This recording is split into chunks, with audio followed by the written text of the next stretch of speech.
Taxes are going to ever increase in the United States and Canada, and they're going to be making it damn harder for people to leave, especially in places like Canada, as the government works out. Guess what? There are a lot of people that are waking up and leaving, and we need to do something about this.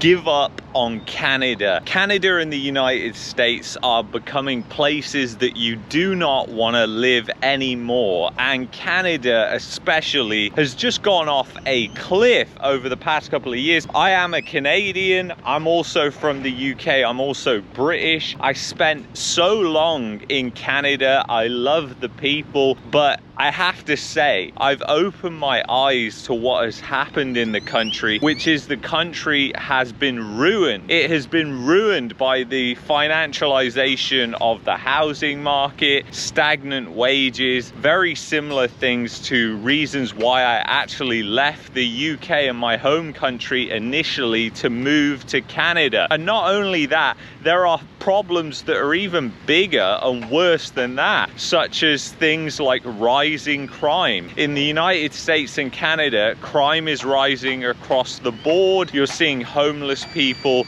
all over the place, drug addicts, mental illness is all over the streets, and it's really not a good thing. So Canada has really become this place which has been the epicenter of a drug crisis, a money laundering problem that has got completely out of hand. It's coined its own name, which is snow washing, and quite frankly, Canada has become inhospitable in places as well. I used to live in Calgary, as many of you guys know, and Calgary is a horrific place to live. The climate is absolutely awful. The smoke, the air quality, the dryness, it's really not a nice place to live. It is winter 6 to 7 months out of the year, yet you look at things like the EIU and they rank Calgary as one of the best places to live in the world. But when you actually look at where expats are going and where expats are rating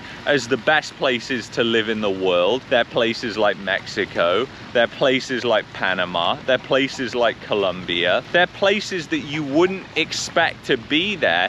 They're places that you would say are probably third world developing countries, when actual fact in places like Canada, those are the places where you're having more and more third world problems. And it's no wonder when you import the third world, guess what? You also import third world problems along with that. Obviously, the collapsing birth rates in Canada, the United States, and many developing countries is proof that things are not looking good. And when you have collapsing birth rates, guess what? You need to still build up your population to grow your economy. So what they do is they embark on massive plans of unskilled, uncontrolled migration. And this has happened again in my home country, in the United Kingdom, and also in places like Canada, and also to another extent in the United States, although it's mostly illegal migration that happens in the United States when it comes to their unskilled migration. So the thing is, there are certain things where, yes, I would actually say moving to the United States is probably one of the best countries to go to. If you're an engineer, for example, if you're in a skilled trade, then you can get paid a lot of money and live a decent lifestyle in the United States. The United States is a place that definitely rewards that. But if you're an entrepreneur, places like Canada, places like the United Kingdom, these are awful places to base your business and base your permanent residence. These are high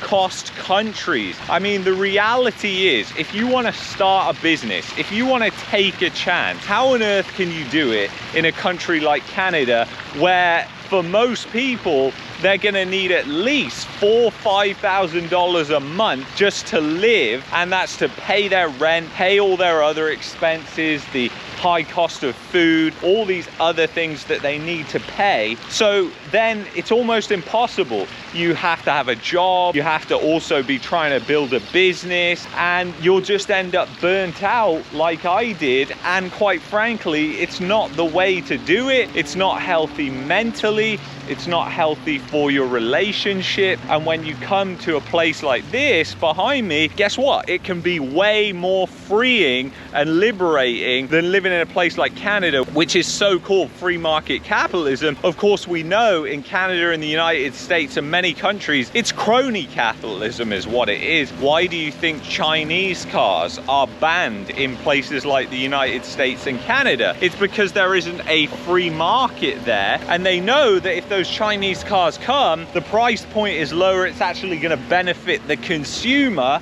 and they don't want that. And they just think, oh, we can't lose all these manufacturing jobs. But the reality is that Canada and the United States have become uncompetitive because of all the crony capitalism and corruption. It inflates the prices of everything, and then it's the poor and middle class like you who are going to have to pay for that. Taxes are going to ever increase in the United States and Canada, and they're going to be making it damn harder for people to leave, especially in places like Canada, as the government works out. Guess what? There are a lot of people that are waking up and leaving, and we need to do something about this. And of course, instead of doing something productive about it, trying to change the way the economy works to make it more like a free market, to make it a place where people actually want to live and stay and have a family and raise a family, they'll probably do the opposite. They'll probably try and tax people leaving, selling their property. Different things like that have already been tabled in places like Canada, and it wouldn't surprise me if things like that happen in Europe. It was recently talked about in the Netherlands, them doing that. So more and more times are changing, and I would urge you to just give up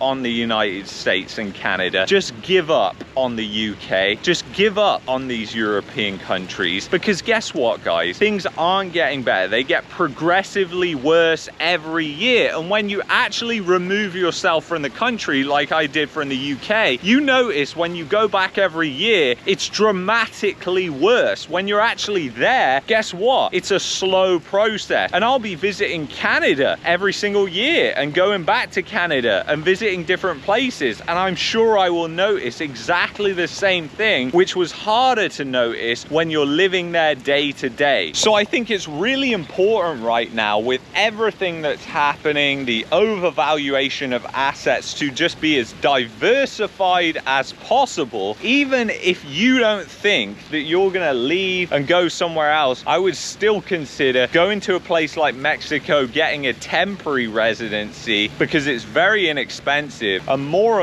we're seeing countries that are closing these ways of getting residency really easy. It's going to become harder and harder to get residency in these countries as more people do it. That's just the way it goes, unfortunately. It's been the same way with citizenship by investment. So anyway, guys, if you've enjoyed this video, I'd highly recommend that you check out that video there. If you want to help out the channel and help support the channel, the best thing you can do is actually get yourself a VPN and get protected there. Go to expressvpn.com/Luke Unleashed. That's the VPN provider that I use, and I will see you